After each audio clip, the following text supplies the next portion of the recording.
Tanong, may karapatan ba ang tatay na kunin ng anak nito kung yung lola ang nag-aalaga habang nagtatrabaho ang ina?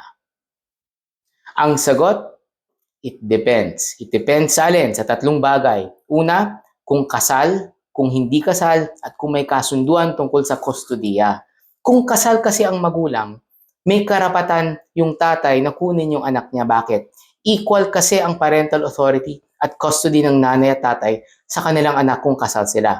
Pero kung hindi naman kasal ang nanay at tatay, walang karapatan yung ama na magka-custody dun sa anak. Pwede lamang ito na pagbigyan ng visitation rights ng nanay dahil ayon sa batas, sa isang illegitimate na child, pag hindi kasal ang magulang, ang parental authority at custody ay mapupunta sa nanay. Ibig sabihin rin, kung ibibigay ng nanay kahit temporarily yung pag-aaluga at pag-aalaga dun sa lola nito, yung lola ng anak niya, pwede niya itong gawin at it is as if na yung nanay mismo ang nag-aalaga kahit hindi siya. Dahil nga, meron siyang karapatan sa parental authority at custody, pwede niyang patirahin sa kamag-anak o kanino man. Pero pangatlo, kung may kasunduan naman yung ama tsaka yung ina, whether kasal o hindi, tungkol sa kustodiya ng bata, syempre, yung kasunduan yung mananaig.